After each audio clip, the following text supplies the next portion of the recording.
आप सुबह जल्दी उठते हैं, ऑफिस के लिए निकलते हैं और रात को लेट घर आते हैं। आप अपने करियर में मेहनत कर रहे हैं, शायद किसी कंपनी में जॉब कर रहे हैं या अपनी प्रैक्टिस में हैं या बिजनेस में। आपकी फैमिली को लगता है कि आप उनके फ्यूचर के लिए स्ट्रॉन्ग फाउंडेशन बना रहे हैं। लेकिन क्या आपने कभी नोटिस किया है कि कभी-कभी हमारा सबसे बड़ा फाइनेंशियल लीक हमारी फिक्स्ड एक्सपेंसेस नहीं होती, वो हमारी फीलिंग्स होती है। सुनिए इस बात को ध्यान से। आज मैं आपको एक ऐसी वेल्थ डिस्ट्रॉइंग आदत के बारे में बताऊंगा जो सबसे स्मार्ट हाई अर्निंग प्रोफेशनल्स को अपना शिकार बनाती है। मैं इसे कहता हूं द इमोशनल टैक्स। ये तब होता है जब आपका पैसा किसी फ्यूचर गोल के लिए बिल्ड होने की जगह एक ऐसी इमोशनल कमी को छुपाने में खर्च हो रहा होता है जिसे पैसा कभी ठीक कर ही नहीं सकता। और सबसे कॉमन इमोशन जो इसका कारण बनता है वो है गिल्ट। आज हम डिकोड करेंगे कि कैसे हम अपनी गिल्ट और इमोशंस का बिल तो पे कर लेते हैं, लेकिन हमारा फाइनेंशियल फ्यूचर कॉम्प्रोमाइज हो जाता है। अगर आप एक वर्किंग पेरेंट हैं, तो ये वीडियो आपके फाइनेंशियल पर्सपेक्टिव को हमेशा के लिए बदल देगा। मान लीजिए आप एक बिजी प्रोफेशनल हैं। पिछले 1 महीने से आप मंथ एंड क्लोजिंग या किसी नए प्रोजेक्ट में इतने बिजी हैं कि आप घर सिर्फ सोने आते हैं। आपकी एक छोटी बेटी है, आप उसकी स्कूल की पीटीएम मिस कर देते हैं। आप उसको होमवर्क में हेल्प नहीं कर पाते। बिजी होने के कारण आप अपनी वाइफ के साथ ठीक से बात नहीं कर पाते। आपको बुरा लगता है, आप उनकी परवाह करते हैं और आप उनके बारे में तभी सोच रहे होते हैं जब आप ऑफिस की मीटिंग्स में बैठे हैं। तो आप क्या करते हैं? एक रात 11 बजे अपने लैपटॉप पर काम करते हुए आप अचानक से एक महंगी फैमिली वेकेशन बुक कर लेते हैं, दुबई या मालदीव्स की।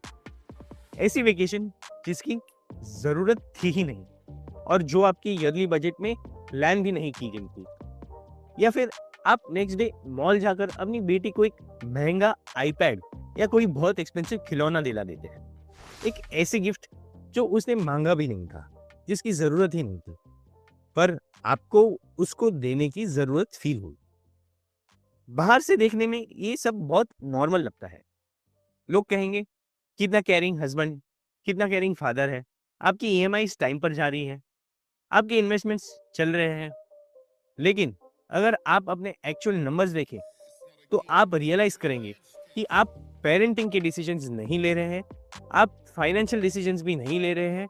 आप दरअसल अपनी एब्सेंस को कॉम्पेंसेट करने की कोशिश कर रहे हैं। आपको लगता है कि आप प्यार जता रहे हैं, लेकिन स्प्रेडशीट पर यह कुछ और ही दिखता है। आप सीक्रेटली एक गिल्ट अकाउंट मेंटेन कर रहे हैं। अब आप सोच रहे होंगे तो इसमें गलत क्या है? मैं कमा रहा हूं तो अपनी फैमिली पर खर्चा क्यों ना करूं? खर्च करना प्रॉब्लम नहीं है, प्रॉब्लम है उस अनप्लान्ड खर्च का कंपाउंडिंग इफेक्ट।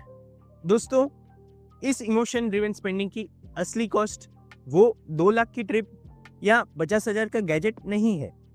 उसकी असली कॉस्ट है वो कंपाउंडिंग इंटरेस्ट जो उस पैसे ने अगले 20 साल में कमाना था।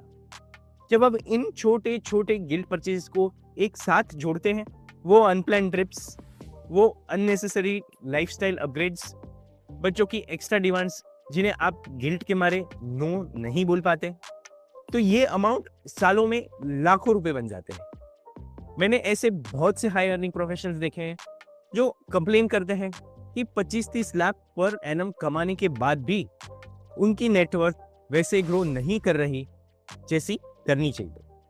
उनका प्रॉब्लम उनके फिक्स्ड एक्सपेंसेस नहीं होते, उनका प्रॉब्लम उनकी वो डिस्क्रिशनरी स्पेंडिंग होती है जिसकी कोई लिमिट ही नहीं होती। ये सिर्फ बच्चों के केस में नहीं होता, ये लाइफस्टाइल में भी दिखता है।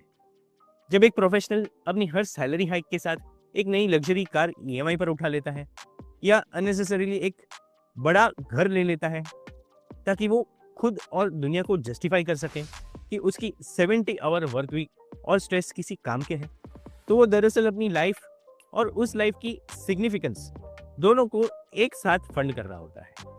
पर प्रॉब्लम ये है कि एक्सेल शीट में सिर्फ ईएमआई का फिगर दिखता है, आपकी इमोशनल सेटिस्फैक्शन का नहीं। फ्रेंड्स, पैसा एक बहुत अच्छा टूल है वेल्थ बनाने के लिए, पर ये एक बहुत ही बेकार टूल है आपकी इमोशनल प्रॉब्लम सॉल्व करने के लिए। अगर आप फैमिली को टाइम नहीं दे पा रहे हैं, तो महंगा गिफ्ट उस टाइम को रिप्लेस नहीं कर सकता। The problem remains. तो इस टाइप से कैसे निकले? अब जब आप अपनी मंथली स्पेंडिंग रिव्यू करें, तो अपने एक्सपेंसेस को 2 कॉलम्स में बांटें। पहला कॉलम, वो पैसा जो किसी एक्चुअल चीज या एक्सपीरियंस की वैल्यू के लिए दिया गया हो।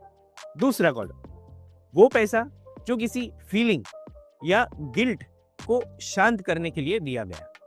अगर आपका दूसरा कॉलम पहले कॉलम से बड़ा है, तो आपको रुककर सोचने की जरूरत है। खुद से ये डायग्नोस्टिक क्वेश्चन पूछे, क्या मैं ये परचेस तब भी करता अगर मेरे अंदर वो गिल्ट या रिग्रेट नहीं होता जिसे मैं मैनेज करने की कोशिश कर रहा हूँ। जिंदगी में थोड़ा गिल्ट होना नॉर्मल है। एज अ वर्किंग प्रोफेशनल हम सब कभी ना कभी इंपॉर्टेंट मोमेंट्स मिस करते हैं, पर उस गिल्ट को अपने इन्वेस्टमेंट पोर्टफोलियो का दुश्मन मत बनने दीजिए। जब आप मनी और इमोशंस को अलग करना सीख जाएंगे, तो आप देखेंगे कि आपका सेविंग्स रेट ऑटोमेटिकली बढ़ गया है। आप मुझे कमेंट सेक्शन में बताइए, क्या आपने कभी किसी ऐसी चीज पर ओवर स्पेंड किया है सिर्फ इसीलिए क्योंकि आप अपने बिजी शेड्यूल को लेकर गिल्टी फील कर रहे थे? Let's have a honest conversation. अगर आपको ये वीडियो इंसाइटफुल लगी हो और इसने आपके सोचने के तरीके को थोड़ा भी शिफ्ट किया है, तो इस वीडियो को अपने दोस्तों और कलीग्स के साथ जरूर शेयर करें। Keep your finances simple and your decisions clear. That's all for today, friends. Thanks for watching.